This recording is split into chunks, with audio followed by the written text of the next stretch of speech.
Welcome to a very special edition of my carp fishing decisions. We're at Abbey Lakes in the north of France, just north of Paris. We've got 72 hours, so join me for that.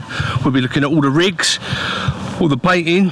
Also, we will have a special biscuit of the week. It's very international. It's all the way from Dubai. Someone has sent me some biscuits from Dubai, would you believe? I can't wait to try them. We'll also be covering March, what tactics, how the fish change, what to expect. So we've got a fun-filled, packed show for you this month. With no further ado, welcome to the vlog. Run that intro.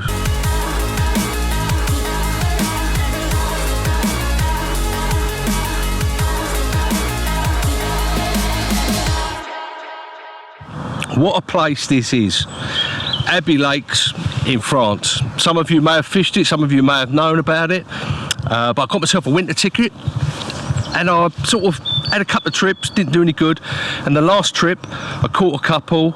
If you see it on my social media, I put up the video of the mid-30 from Attila Lake, but we are on Fox Lake. Got some absolute monsters in here.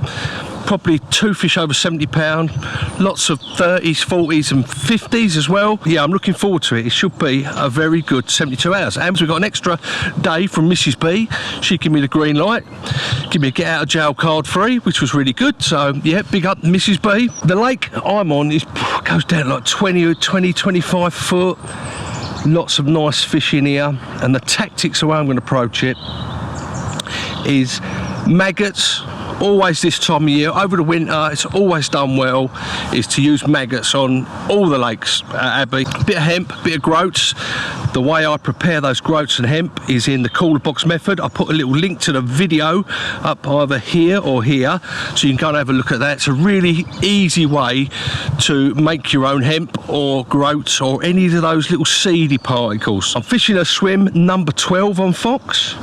And you've got a big bay round to the left round there, and sort of a little peninsula up round there, and then it stretches right the way down to the middle of the lake and the far end, and it comes around to a lot of bay around here. I've got, or will have, I haven't done them yet, I'm going to get the rod sorted in a minute, but we're going to fish a rig which I call the Slip D multi-rig. So if you watch to the end of the video, I'm going to show you how to make this rig. It's probably one of the most easiest, simplest rigs to make, and very, very effective, especially if you're boat fishing. But you could use it in England as well.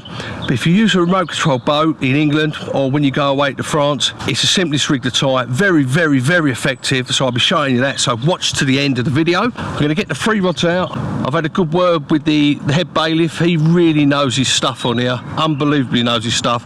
So he's put me on some nice spots. I'm going to stick two out there and one round into the bay. I don't know if you can hear that as well. Listen, that is the high speed train that goes from Paris. It's the Eurostar that runs around the back of a lake called Kingfisher, which is part of the complex as well. So if you hear that and wonder World War III is about to break out, it's not. It's the I think it's TVR or TR or something like that they call it.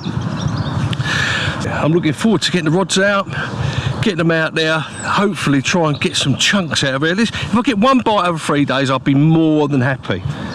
More than happy. See, we might even move lakes. That's the beauty of it over here. I can move onto Heron or to Attila or to Kingfisher or to Wild Boar or to Frog Lake. They're all the same complex, and you're free to move about as long as there's space. If you go and have a look, see if you can see fish in there, you pack up and you move. That hence why I've just got the Tempest with me this trip instead of the Avid HQ bivvy, which is lovely, but it's just a little bit too much with everything is starting to warm up. You know, with March coming not far away now, everything starts to warm up. But we'll talk about that later, about how the weather changes, how the fish react to that weather, the daylight hours and everything else. So we'll be covering that when I talk about how I approach March. Right, so for now, I'm going to get the rods out. All three of them I've got to tie rigs on and get the maggots out, get the boat out, get it out there, get it on the spots, settle in for the night. We've got about 3 or 4 hours. I've left myself plenty of time to be able to get sorted and relax, because we've had a journey from hell. It was M20 closed. I went and done my shopping about 1 in the morning, broke 2 of the tills, had to get someone to open up one of the checkouts. and just almost missed the tunnel. So yeah, we've had a bit of a nightmare getting here, but we're here now and we're fishing, we're angling, and we're going to have a really good vlog, and I hope you can stay with me to the end. There's loads and loads and loads of stuff in this vlog, and hopefully some fish too. See you in a while, guys.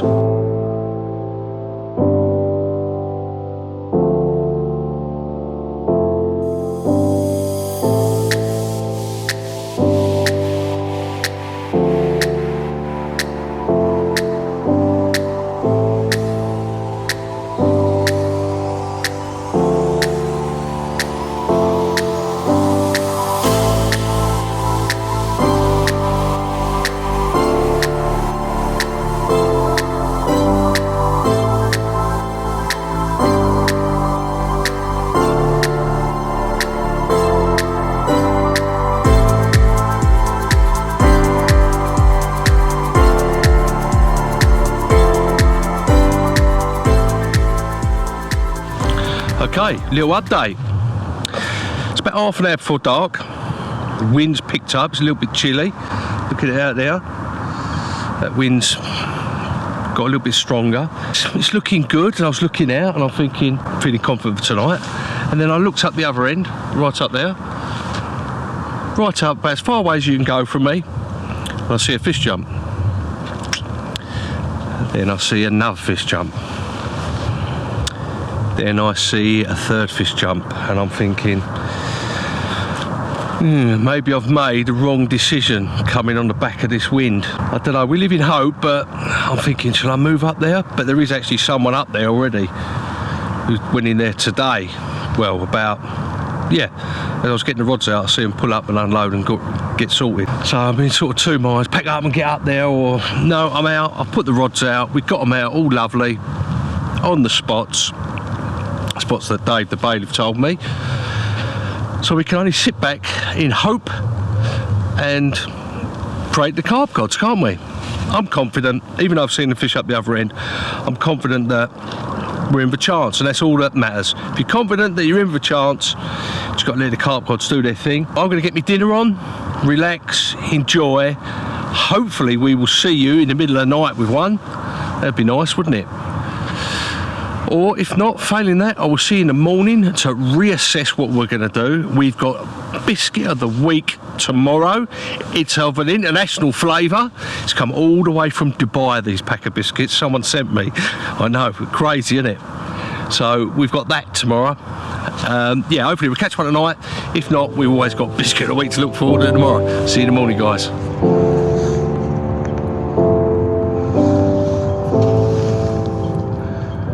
Haven't been here 4 or 5 hours, just in the dark.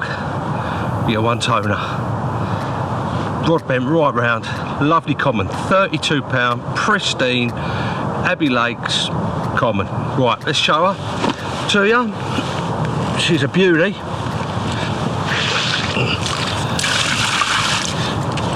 Have a look at this. Look at this. What a right result. Look at that. Beautiful £32 common on that little rig I'm going to show you, that little slip D multi-rig. We'll have a look at that over the next couple of days. Let's get her back, and hopefully we'll have a bigger brother to show you. See you in a while.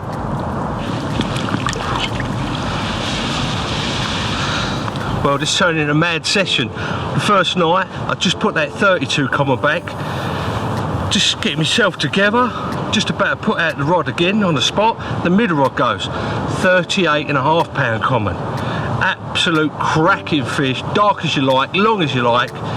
Bloody hell, they're having it tonight, and we've still got all night and another couple of nights left. This time, this one was on a little wafter, a little NS wafter bait with the maggots on top. Was the one before the 32 common was on the plastic corn with the maggots on top. So there's nothing standing out at the moment what to use. It all seems to be working, and happy days. They seem to want to have it. Right, let's show it to you. So I can get both rods back out now. But yeah, brilliant start to the session. Hopefully we can continue it. Put a little bit of water on her over the next couple of nights. Look at this. Look how long this fish is. Look how long this is. Look at this, how long it is. Look at that. What a beautiful carp. Lovely common, 38.5 pound. Long as you like, dark as you like. Whew. Absolutely made up. Couldn't be a better start, could it? After all that hassle of getting here. Carp gods are definitely smiling down on me. Right, let's get her back and let's get the rods back out. See you in the morning. Well, good morning, and what a brilliantly awesome morning it is. We have a couple of nice commons in the bag. Everything now is just the icing on the cake, and we've still got 2 nights to go. Sun's up, nice to see a bit of sun for a change. And it leads me nicely on to March and the warming temperatures. Now, how do we approach March? What you've got to consider is that a lot of the winter, a lot of the fish have been in their slumber. They've been in their winter mode and not really doing a lot. A few have been out, but the majority of fish have just done nothing, just picking up food. But come March, the water temperature and the air temperature is going to increase. Average daily temperatures for March is around about 10 degrees. Can be higher, can be lower, depends on the year. But average temperature is about 10 degrees airtime, which brings up the water temperature over 10 degrees. I think that as soon as you get to 10 degrees, all bets are off. That water temperature rises and the fish start to become active. But that's not the only reason they become active. You've also got the daylight hours increasing day by day from the end of February all the way through March. These are increasing. In fact, it gets to around about the 15th, 16th or maybe 17th of March where you've got 12 hours of darkness, 12 hours of light, and that's where I think it really does change. It really does flick a switch for Mother Nature where they start to feed. Everything starts to think about spring and get jiggy with it as well. You'll see the swans and the grebes and everything pairing up, and you know, everything comes alive. And that is Mother Nature's way of saying, wake up guys, it's time to have a little feed. 12 hours of daylight, 12 hours of darkness. So that's what I think, rather than the water temperatures and the air temperatures rising, is those daylight hours really switches them into feed mode. So with this in mind, how do I approach it? Well, I would just get out of this sun. I actually come round because it's a bit bright and you can't really see me when I'm out of the sun. Sun's coming across there. So how do we approach March? Well, they're going to be active, so little bright ones, little fluoro pop-ups, you know, like the Northern Specials that I use. I'll have 2 rods on maybe a white, a pink or orange, you know, whatever takes my fancy that day. Also, you can use like a little fluoro wafter as well, which can be very good. I'm actually using 2 of them on that rig I'm going to show you tomorrow. So anything bright, but I also like to have a food bait, and I also like to start introducing a little bait. Not a lot, because they're only just waking up. You don't want to overfeed them and they're just picking. Until we get to sort of like April, May time, I'll start to put in a little bit more because they're having a bit of a feed up before they spawn. But not a lot, just a little bit of feed just to get them active, and I'll spread it around. I won't have it on one little spot. I'll spread it around because they'll be cruising around, they'll be getting and looking, and they'll be going all over the lake as soon as those light hours and that temperatures warm up. Rig wise, very personal, but I like pop-ups in the early spring because 21st of March it officially is spring. You know, we've come out of winter. 21st of March to the 21st of, what is it, March, April, May, June, to the 21st of June is spring. And then 21st of June, I think from memory, is summer. So yeah, all to play for. It's one of the most exciting times of the year to be out, the springtime, and especially if you can get them early in March and catch them before everyone else gets out on the bank and start slaying them. So there you go, that's how I approach March. Very mobile as well. I'll be trying to travel light, trying to move, because they will start showing. Get up really early in the morning, an hour before first light, and you're going to start to see them. I reckon probably any time in March, depending on your water, but I really sort of become regimental in getting up early, around about mid-March, because they will start to show, and then you can move on to them. If you're travelling light, you can move on to them and you can benefit from it, and you will catch fish come the spring, which is this March, the start of it anyway. Right, there you go. That's how I approach March, and I've had some really good fish in March as well by doing those tactics, moving around, travelling light, applying a little bit, babe. You know, let's go for it. Let's have a brilliant March together. Right, I'm going to get the kettle on, and that can only mean one thing. Yes, you've guessed it, it's time for Biscuit of the Week.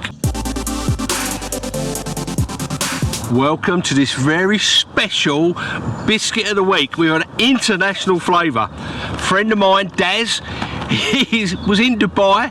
He sent me a message. He said, do you want me to send you some biscuits from Dubai? So I said, yeah, it'd be a great Biscuit of the Week on the vlog. Right, these are Baker's, right, original and best white choc kits, crunchy oat white choc biscuits. Check those bad boys out. Look, all the way from Dubai. Absolutely mad, isn't it? That has been on a plane and arrived at my doorstep just so we can show you an international Dubai Biscuit of the Week. Right, let's have a little look at these. Let me just read the back for you first. It says, right, this is what it says on the back. Best baked by Baker's. My delicious biscuits are baked using generous helpings of only the finest ingredients, and have become part of every generation's childhood memories. Each one is specially baked with loving care for you. Well, let's have a look at them and let's see what the dunkability is, because it may fail. They might be lovely, but it may fail on dunkability. Let's have a little look. Right. Oh, little special packet. Let's have a little look here. Oh, look at these. Look at these. Look at those. Oh, very coconut. Look at those in there. Look. Look at those bad boys in there. Look at those. Look. They're little tiny little things. Look. Tiny little things. Let's have a little taste. Put them to the test. Oh, quite hard. Very, very, very crunchy. That's the oat. That's the oat outer. White chocolate. Very coconutty.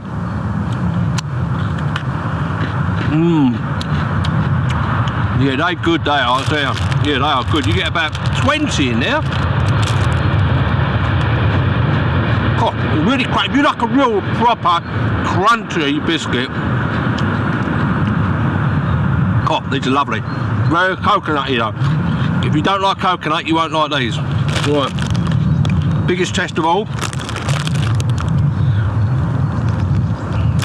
Oh, I can't beat a cup of Yorkshire tea, can you boys, eh? Right. Let's check it out.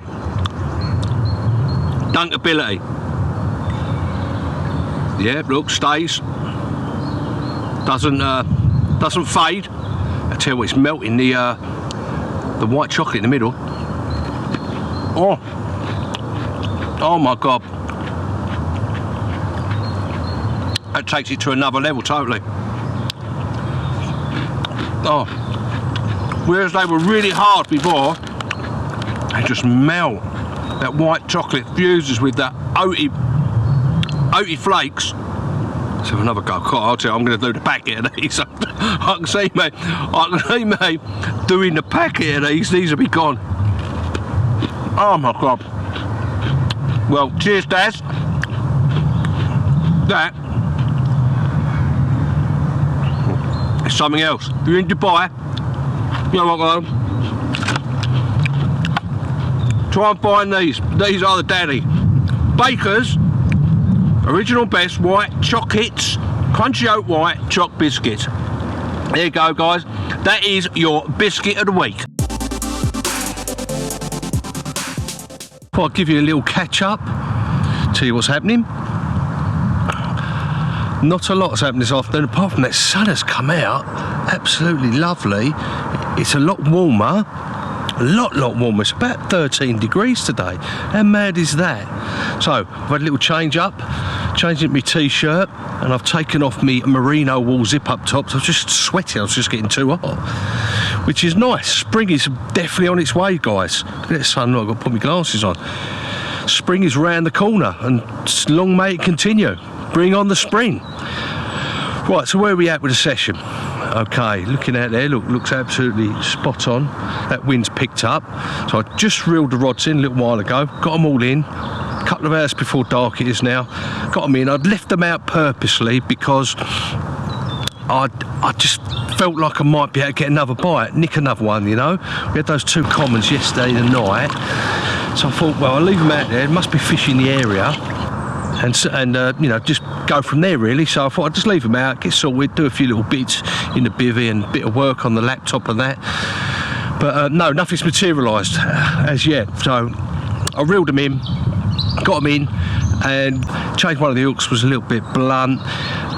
Put new fresh bait on, new fresh maggots, got sorted, loaded up the boat, put in, what I do is, I put in a layer of groats and hemp.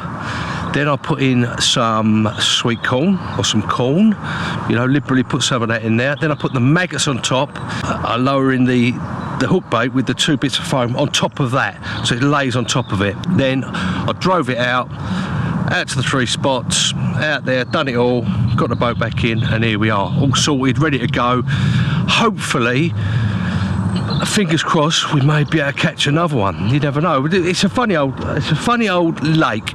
The fish could be there, and you can have 1, 2 or 3, and then for the next couple of days you don't even see a fish. You don't even get a liner or nothing. They just disappear, especially on here on Fox. It's quite a difficult lake. So at least I've got to spend another night in here. If I move, it'll be tomorrow for my last night. But I felt, well, I've got to spend at least another night in here because I've had them 2 fish. So all to play for. Sun's going down in about hour and a half, hour and 3/4, and I'm looking forward to tonight. You know, I'll be waiting with bated breath, sitting on the end of my bed chair, just waiting to see if one of them rips off again. So that's where we're at, guys. That's the way the session's continuing, and you know, I'm having a great session so far. I hope you enjoyed that biscuit of the week from Dubai with my mate Daz, who sent it to me all the way from Dubai. Absolute crazy, isn't it? What a lovely biscuit that is as well. The only problem is I can't get any more.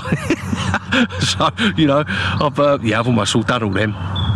Right, if I don't see you tonight, which hopefully I will do, I'll see you in the morning, guys. Let's see if we can catch another one.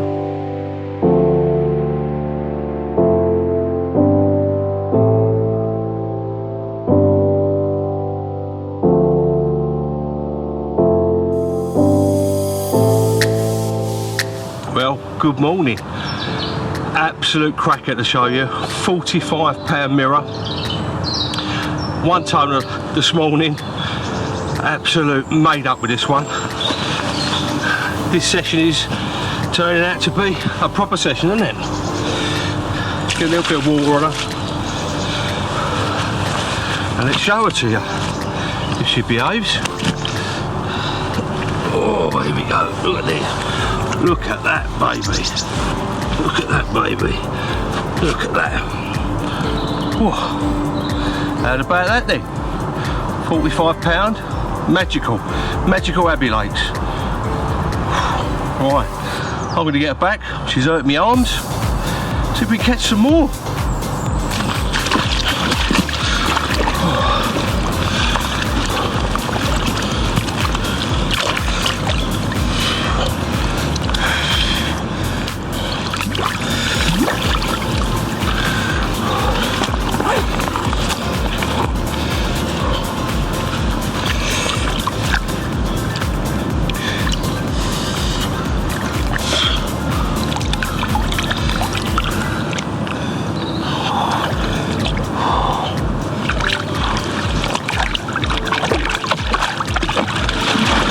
Good morning. Well, what a turn up for the books that was. Managed to sneak another one, and what a fish that was. 45-pound of chunky mirror carp. Now, I had a little rest, a cup of tea, got myself sorted out, but it's the wind is just starting to get up, and we're going to have some proper winds today and tonight. It's going to proper blow up. So we may even move, even though I've caught one, I may move down the other end, because that's down there. That is where the wind's going to howl into this afternoon. I mean, it's starting to get up already, look. It's starting to get up, but it's going to really get up. It's really going to get up. So I don't know when we're going to be able to show you how to tie the rig that I've been catching the fish on, but we will do. I don't want the camera moving all over the place, and if it's blowing a hooligan, you can't hear what I'm saying. It's pointless doing it, but we will do it, whether it's on the bank tomorrow before we go, or whether it's at home when I go through it in a quiet atmosphere. But you will see it. Don't worry guys, I will show it to you. It's the simplest, real simplest rig to tie, but believe me, it's 2 knots, bit of shrink tube, a hook and your hook bait, and it's done. You're done. That's it. That is it. And it's such an effective rig. It really is. A good friend of mine, Rene, put me onto it just before about October, November time. He said, look, get on this is really working well, with a little sort of wafter or 2 bits of plastic corn, and that's what, you know, he swears by to get on it. So yeah, I'm be showing you that at some point tomorrow morning or later on this afternoon. But it's meant to get up proper windy. It's going to proper blow a windy this afternoon, so I'm going to leave the rods out for a while. I've redone that one from catching that fish, which was the middle rod, which was out. I've got 2 rods out there, and this, the one I had to bite on this morning, early o'clock, was just as it goes down. It's about 100 yards out, it's about 12 foot, and it just drops down to 13 and 14 foot, and that's where I've had 2 of the fish. The other fish I had, the first bite was out to the left over there in 19 foot of water, so right in the gully that was. So all to play for. Still got one more night to go, and the weather's going to get absolutely out of control. Pressure's dropping high, and I reckon we could maybe even have another one or another 2. So all to play for. I will see you after I've had a nice cup of tea, a bit of breakfast, and got myself sorted out what we're planning to do, whether we're going to move or we're going to stay put, and yeah, try and ride out the storm that's coming. Right, see you soon guys. Well, that was out of the blue. Just getting sorted, just sort of thinking, well, shall I move, what shall I do? Big storm's coming, it's blowing an absolute hooligan. If I could turn the camera around now, you'd probably hear it in the microphone, but it's blowing an absolute hooligan. And the middle rod's a 1 toner, it's away. Absolute epic fight in the wind and the rain, and I've landed myself a 42-pound common with some really unique scale pattern. It's an absolute corker. So I'm going to show her to you, pour a bit of water on her, and I think I'll be staying in this swim now. I'm probably going to go and have a shower, so I'm getting a bit sticky, ready for tomorrow. But have a look at this, especially on its belly. Look at these scale, look at that for a common, 42 pound. Absolute perler, absolute perler. Look at that, out of the blue. Absolute stunner. What a session we're having, eh? Still got one more night to go. But look at that, look. A little bit of a floppy tail on it. What a beautiful fish. Absolute stunner. Look at that, look. Really wants to get back. All that oxygen in the water where it's blowing up. Just wants to get back in that water. And I'm going to put her back in a second. But one last look. I'll get her back and I'm off for a shower and redo the rods for the night.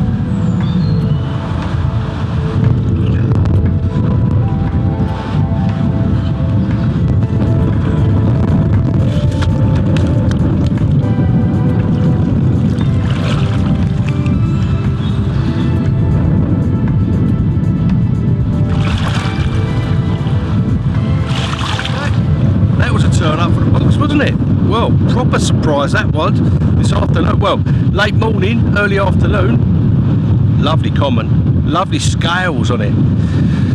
You know, bloody good, good session. Look at that wind, look, it's proper picked up. We've had a shower. I feel brand new. I feel 100%. I feel like it's good. It's good. Everything's going well. But look at this wind out here. Look, this is proper blowing up. And I've got the rods back out. Look, there's the rods down there. They're out. But it was an absolute nightmare getting them out.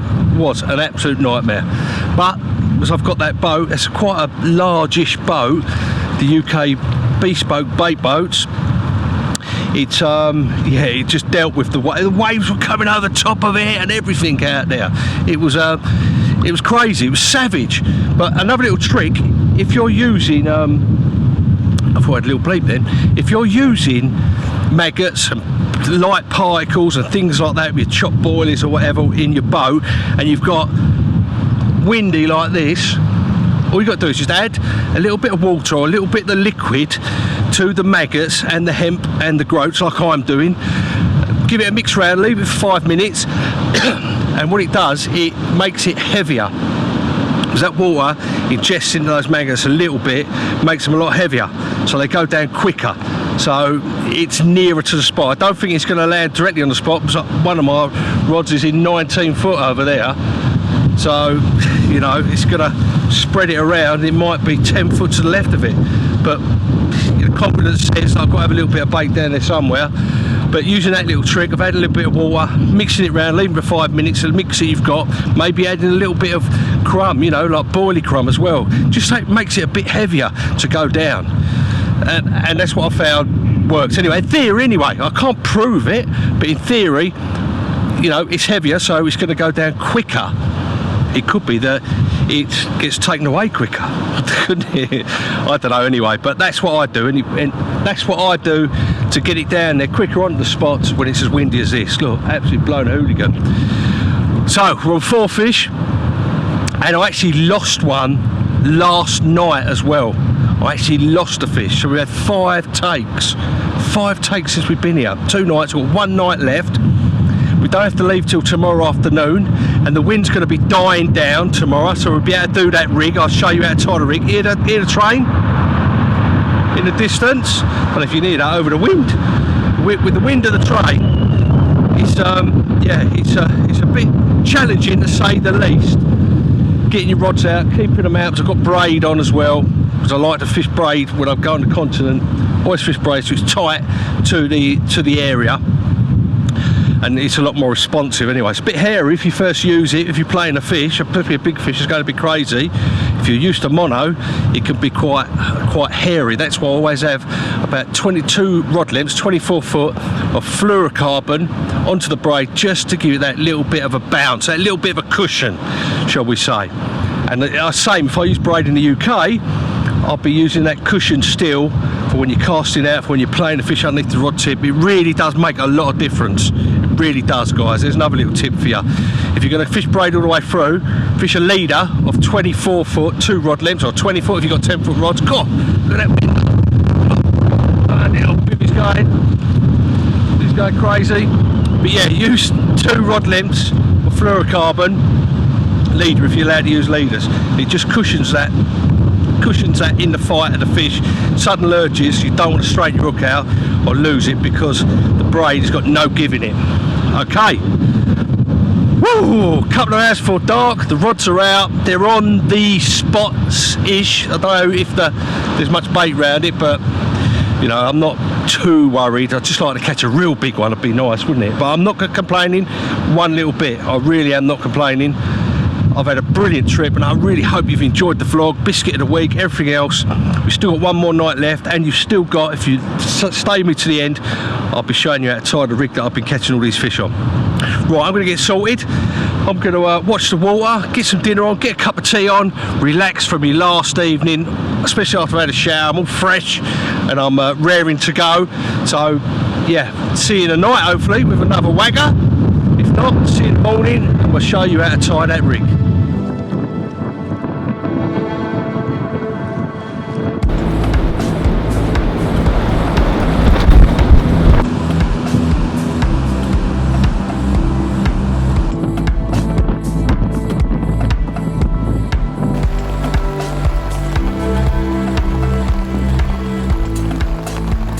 Good morning. What a beautiful morning it is. Look at that.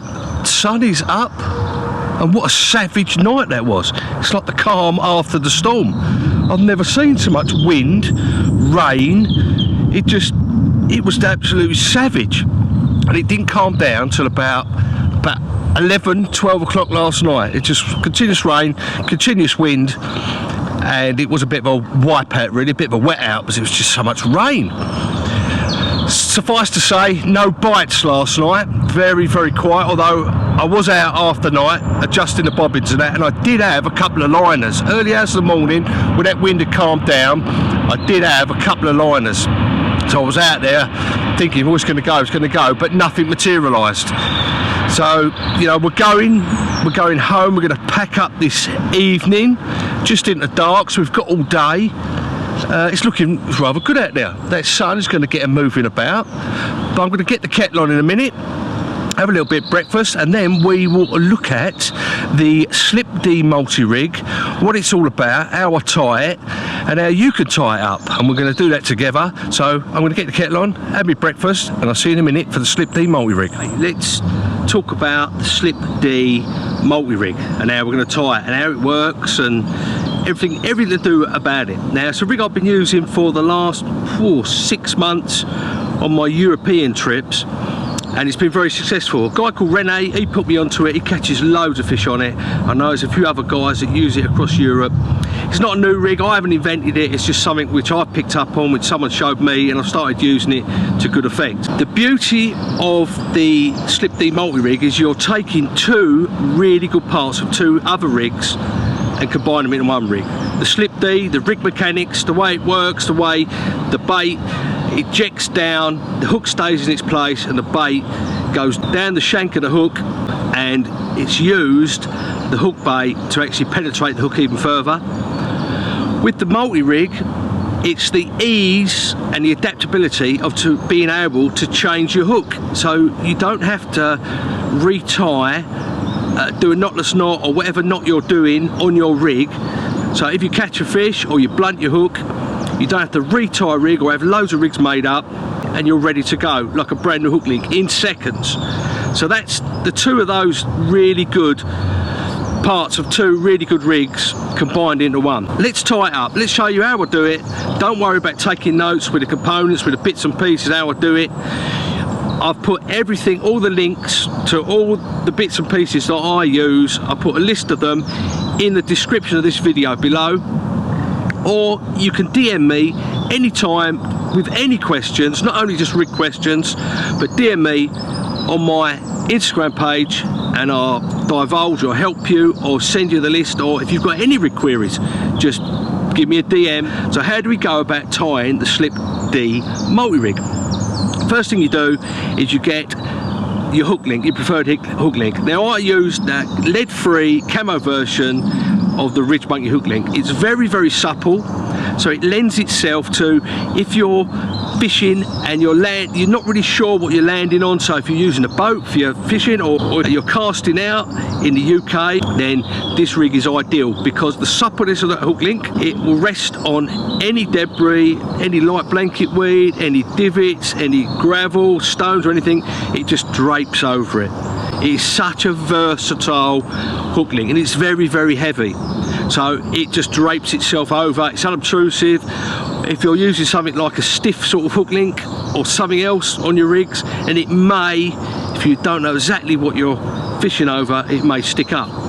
So that's one plus, one bonus, and that's why I use this particular lead-free hook link. I use it in the camo version. I believe there's a brown and a green version as well, so whatever, you know, whatever takes your fancy to use, whatever colour. Peel off about 12 inches of the lead-free hook link, tie a loop of about 2 to 3 inches in one end, trim it down, get yourself a rig tool, pull it tight so it's all safe. Then we tie another loop in the other end, 2 to 3 inches again, it doesn't really matter, in that sort of ballpark figure, 2 to 3 inches. Get your rig tool, put it all tight so it's all safe and lovely. That's it. That is all the knots that you have to do. Believe me, it's that simple. There's no knotless knot, there's no whipping, there's no, that is it. I'm telling you, it's so easy, this rig, so simply. If I can tie it, anyone can tie it. Next step is to get a small little piece of silicone. I think it's 1 to 1.5 mil silicone. Cut off about 5 mil, thread that onto your baiting needle, and then thread that onto one of your loops. Thread it down, push it right down to the knot. Now I use big hooks when I'm fishing in Europe. These are size 2. Reason I use this one, these are the curved shank because in the big size, in the size 2, they are so sharp, unbelievably strong. Now I use braid for my European fishing. There's no give in braid. Even though I use a fluorocarbon leader, there's no give. So that hook has got to be as strong as anything, as sharp as anything, as big as I can get away with. We thread that onto our baiting needle, and then we take our loop that's got the little piece of silicone on, and we pull it through the hook and push that hook right the way down the silicone towards the knot. Now we need to mount our bait on something, so we use a mini hook ring. We put that onto, push that down, and then pull the loop over the hook and pull it down. Okay, so you've got that slip D part of it there, and then you push up your small little bit of silicone, push it on tight. It's got to be really tight to keep that loop in place. Push that up on the eye hook, and then adjust the length of the loop. I normally have it just up on the bend of the hook, adjust that, push it up, and then you're done. That is more or less it for the actual hook part of it. Do a loop to loop. I use a ring swivel on my clip system. All we got to do now is put on our chosen hook bait. I use a wafter hook bait to like a bit of buoyancy in my hook baits, so when a fish comes across it, sucks it in, it goes back further into the mouth easily, and then the rig does its work with the slip D, and it pushes the hook down into the mouth and pushes the hook bait down along the shank of the hook, and the wafter hook bait does its job. To attach the maggots, I thread 6 maggots onto a needle, like a sewing needle. You can pick them up from Amazon or wherever. I'll put a link down to where I got mine from. Thread them onto the needle, and then thread them onto the floss, push them down, tie 4 knots across the maggots into place tightly. Don't worry, you won't burst the maggots. Tie those 4 knots, trim it off, and you're good to go. And that is the rig. A couple of bits of foam finishes off the rig nicely, so when it goes out in the boat or when you cast onto your spot, the foam melts, and the rig, the weight of that lead-free hook link will push that straight down. Rather than with a stiff hook link, it pushes it away, it just goes straight down, which gives it even more room to move. When that fish sucks in the hook bait, it's going to go further back. And that's it, guys. That is the Slip D multi-rig. Hope you enjoy it. Give it a go. Any questions, down in the comments or DM me. Hope you enjoy it, and hope you catch lots of fish on it. Well, hope you enjoyed the vlog, guys. Hope you enjoyed the rig. Hope you enjoyed Biscuit of the Week. And hope you enjoyed sharing this fantastic few days with me at Abbey Lakes. But like everything, it's time to go. It doesn't last forever. All we got now is the rods on the dance floor. Everything else is sort of packed away. We got the van is van's all ready to go as well, more or less. And that's us, guys. Thanks for tuning in. See you for the next vlog.